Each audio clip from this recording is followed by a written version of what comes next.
네. 자, 앞 시간에서 우리가 내연기관, 외연기관 이런 것들을 한번 살펴봤는데요.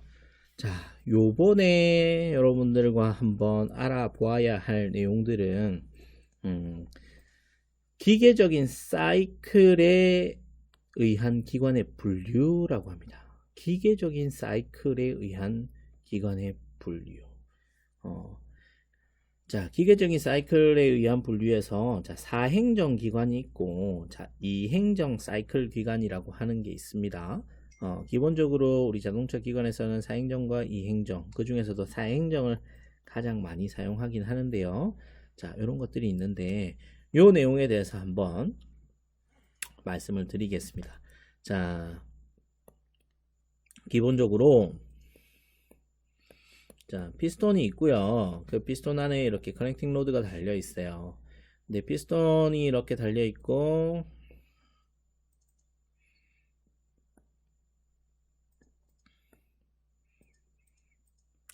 자, 어, 자, 여기 보이시는 이 부분이 우리는 흡입, 자, 우리가 연소를 하기 위해서는 기관에 폭발을 일으키기 위해서는 아까 뭐가 필요하다 그랬죠? 앞에서 잠깐 설명을 드렸는데 자, 제일 먼저 필요한 거 뭐가 있겠습니까? 연소하려면 제일 먼저 필요한 거 뭐가 있죠? 제일 먼저 필요한 건 일단 산소 맞습니까? 자, 산소 필요하고요. 그 다음 또 뭐가 필요하죠? 연료, 탈 것, 연료가 필요하겠죠. 약간 오류가 났네요. 연료가 필요하겠죠. 어, 자, 이 연료만 있으면 되나요? 또 뭐가 있어야 되죠? 점화원이 있어야 됩니다. 자, 그래서 자, 일단은 여기 보이시는 제가 흡기, 배기 이렇게 적을 텐데요. 흡기는 여기서 새로운 공기가 들어오는 흡입하는 위치라고 생각을 해주시면 돼요. 들어와서 자, 이 구간 안에 여기에다가 새로운 공기가 이렇게 공급되는 형태가 됩니다. 자, 타고 나면 이제 나중에 다 탈 건데요. 타고 나면 다시 자, 여기로 빠져나가는 곳을 우리는 배기, 배기라고 얘기를 합니다. 자, 일단 공기를 우리 어떻게 해야 되죠? 자, 흡입해야 되고요. 그다음 압축시켜야 되고요. 그리고 폭발해야 됩니다. 그리고 폭발하고 나면 가스가 남겠죠. 그 가스를 배기 밖으로 내보내야 되는데요. 자, 이런 형태로 진행이 됩니다. 그래서 우리는 자, 흡압폭배 이렇게 보통은 사이클을 얘기를 하는데요. 자, 흡입이 일어나려고 하면 공기가 들어오려고 하면 어떻게 해야 될까요? 자, 이 피스톤이 하강하게 됩니다. 피스톤이 아래로 내려가게 되겠죠. 피스톤이 쭉 아래로 내려가면 이러한 형태로가 됩니다. 이러한 형태. 그럼 공간이 마련이 됩니다. 맞습니까?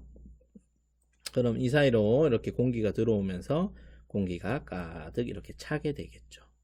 자, 이러한 형태. 자, 흡입했습니다. 자, 그 다음 여기 아래는 뭐가 있겠죠? 크랭크 축이 이렇게 달려 있을 거예요. 근데 이러한 형태는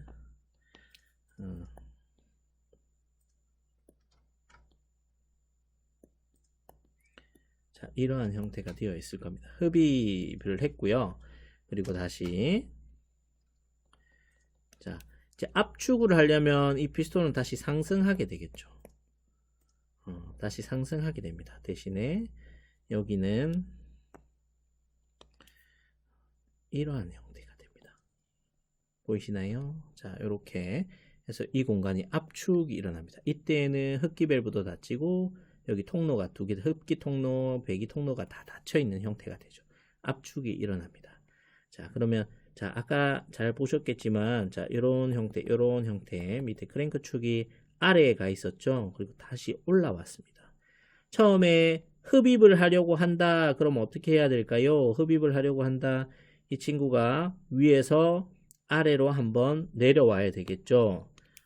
그때 크랭크 축이 이렇게 있다면 크랭크 축이 회전을 해서 이렇게 내려오게 됩니다. 그리고 나서 다시 크랭크 축이 이렇게 회전을 하면서 올라간 형태가 되겠죠. 자, 이 상태. 그럼 지금 요만큼 회전을 했어요.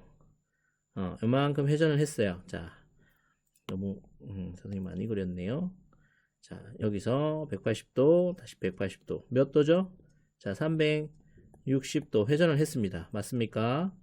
자, 이 상태에서 그럼 폭발이 일어나요. 폭발이 일어나면 요건 동력행정이라고 하고요. 여기에서 꽝 터지니까 이 피스톤이 어떻게 될까요? 이 피스톤은 아래로 이렇게 밀려서 다시 내려오게 됩니다. 밀려서 내려와서 이런 형태가 되겠죠. 자, 여기서 한번 있었어요. 그럼 다시 이렇게 내려오겠죠? 자, 그럼 다시 피스톤이 상승을 해줘야 어떻게 될까요? 다시 상승을 해줘야 쭉 올라가서 상승해줘야 이 가스가 다시 빠져나가겠죠. 그래서 배기가 일어나게 됩니다. 그래서 이 친구는 한 바퀴, 두 바퀴 이렇게 돌게 되죠. 이때 모두 그러면 움직이면 720도가 이 친구가 움직이는 방향이 되죠. 이렇게 특정한 사이클이 흡입, 압축, 폭발, 배기 이렇게 끊겨 있는 것, 확실히 나누어져 있는 것을 4개로 구분되어 있는 것을 우리는 사행정 사이클 기간이라고 합니다. 이때 사행정 사이클 기간은 흡입, 압축, 폭발, 배기를 모두 완료하려고 하면 크랭크 축은 몇 회전 해야 된다? 2회전 해야 된다. 이때 한 사이클을 완성하는 기관이다. 이렇게 생각해 주시면 됩니다. 아주 간단하겠죠? 네. 그리고 네, 이제 이행정 사이클 기간이라고 하는 게 있는데요. 자, 이행정 사이클 기간은 자, 흡기, 소기, 압축, 폭발, 배기의 과정이 있는데요. 자, 흡기랑 소기는 거의 동일하다고 생각을 하시면 되고요. 나중에 더 디테일링하게 분류를 하겠습니다만은 자, 이러한 과정들이 크랭크 축이 한 바퀴 돌 때 360도 돌 때 이루어지는 과정이라고 생각을 하시면 돼요. 그래서 보통은 흡입하고 압축을 같이 묶는 게 아니라 배기와 흡기를 같이 묶고요. 압축과 폭발을 같이 묶어서 얘기하는 경우들도 더러 있습니다. 자, 이러한 형태의 우리가 이행정 사이클 기간이라고 합니다. 자, 이러한 것들이 있었고요. 자, 이번에는 연소하는 방식에 따른 부류를 한번 살펴볼 건데요. 자, 연소하는 방식에 따른 부류. 연소하는 방식, 열원을 어디에서 얻느냐, 이게 상당히 중요할 것 같아요. 열원을 어디서 얻느냐. 자, 첫 번째 전기점화 방식이라고 되어 있습니다.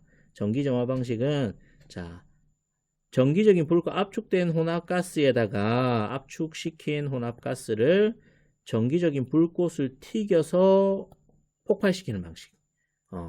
점화 연소시키는 형태를 우리가 전기점화 방식이라고 하고요. 압축 착화라고 되어 있습니다. 압축 착화. 자, 압축 착화라고 되어 있는데, 자, 위에 전기점화 방식은, 여기서 설명을 조금 더 부연 설명을 하고 갈게요. 전기점화 방식 같은 경우에는 주로 가솔린 기관에서 많이 사용합니다. 가솔린 기관과 가스 기관에서 많이 사용해요. 압축 착화 방식은, 자, 먼저 정리하면 디젤 기관에서 주로 사용하는 방식이라고 생각하시면 됩니다. 디젤 기관 같은 경우에는 조금 연료의 특성이 다르다고 생각을 하시면 됩니다. 디젤 기관은 자, 공기만 압축했을 때 온도가 한 400에서 400이 아니라 500에서 550도 정도가 되면 거기에다 연료를 뿌리면 바로 불을 붙는다. 이러한 형태인데요. 쉽게 생각하면 분위기 온도라고 생각을 하시면 됩니다. 굳이 우리가 뭐 라이터 불을 이용해서 불을 붙이지 않더라도 그 주변의 온도가 일정 이상 올라가게 되면 자연스럽게 불이 붙는 것들을 우리가 착화라고 표현을 하고요. 착화라고 표현을 하고, 이런 착화의 온도는 우리가 생각하는 디젤, 경유라고도 하죠. 디젤류들이 훨씬 더 가솔린보다 낮기 때문에 디젤 기관에서는 압축 착화 방식을 사용한다. 이렇게 생각하시면 됩니다. 그래서 가솔린 기관과 디젤 기관에서의 구조적인 가장 큰 차이점이 뭐냐면 앞에서 말씀드렸다시피 점화 플러그가 있느냐 없느냐 이런 것들이 가장 큰 차이점이 될 수도 있습니다. 그래서 이런 것들 같이 한번 살펴보시면 좋을 것 같습니다. 자, 여기서 일단 설명은 여기까지 하고요. 자, 다음 페이지로 넘어가 보겠습니다.